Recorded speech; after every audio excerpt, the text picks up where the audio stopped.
Mire, el año 2021 fue un año positivo de recuperación económica. Como lo mencionaba, señor presidente de la República, un año de un crecimiento históricamente alto, claro, comparado contra un año muy malo que fue el 2020, pero cuando usted mira la comparación regional, pues América Latina creció por debajo de lo que se estima fue el crecimiento de Colombia. Nosotros estamos alrededor de un 9,5, pero puede estar un poquito por encima.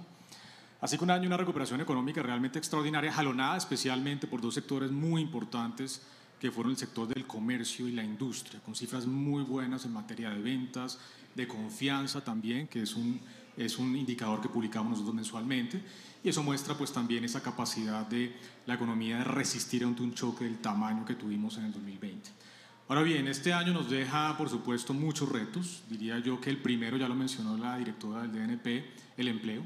Infortunadamente, la recuperación de la actividad económica no fue a la par de la recuperación del empleo. Si bien en el 2021 alcanzamos los niveles de actividad económica incluso superiores a los que teníamos en el 2019, la tasa de desempleo promedio para el año anterior, nosotros estimamos, no existe todavía el dato de diciembre, el DANE lo estará publicando en las próximas semanas, estuvo por encima del 13,5%. Recordemos que en el 2019 la tasa de desempleo en Colombia promedio de año fue del 10,5%. Estamos 3 puntos porcentuales por encima en términos de desempleo. Tenemos alrededor de 500,000 de desempleados más. Ahí está el reto, diría yo, más importante desde el punto de vista política, económica de corto plazo, la recuperación del empleo, porque eso es fundamental para retornar a los niveles de pobreza y pobreza extrema que teníamos antes de la pandemia. Si no recuperamos el mercado laboral, va a ser muy difícil. Otro tema importante, la inflación, que es un fenómeno, por supuesto, global. Ustedes ya saben las noticias de Estados Unidos, una inflación que está en el 7%, que no se veía desde principios de la década de los 80, que ha acelerado, como usted lo mencionaba, Carlos, las expectativas de que la Reserva Federal va a tener que acelerar justamente su normalización de la política monetaria. Eso va a tener impactos importantes en todos los mercados emergentes, incluyendo Colombia, y obligará seguramente al banco también a acelerar ese ritmo de alzas de tasas de interés para controlar las expectativas de inflación.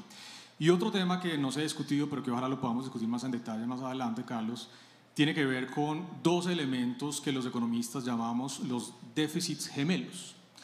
En el contexto de una economía mundial que tiene unos retos muy importantes, donde viene la normalización de la política monetaria, las subidas de las tasas de interés, los riesgos geopolíticos con el reciente conflicto que está surgiendo entre Rusia y Ucrania, todo esto, por supuesto, genera incertidumbre y Colombia, pues por supuesto, también tiene unas vulnerabilidades que no hay que despreciar. En materia fiscal, tenemos ya en este 2022 una meta que ha trazado el gobierno de un déficit fiscal del 7%, serían 3 años consecutivos con un déficit igual o superior al 7%, pero además un déficit externo relativamente alto. Nosotros estimamos que el déficit en cuenta corriente este año va a estar cercano al 5%. Esa mezcla de esos dos elementos nos hace vulnerables ante choques externos. De todas formas, por supuesto, a reconocer que Colombia tiene una historia de reputación muy sólida, de un manejo ortodoxo de su política monetaria, de su política fiscal, y pues confiemos en que en el contexto de navegar entre estos retos que van a ser muy difíciles este año, pues podamos tener esa capacidad de maniobra para poder no solamente continuar en la senda de recuperación económica, sino en la senda de recuperación del empleo.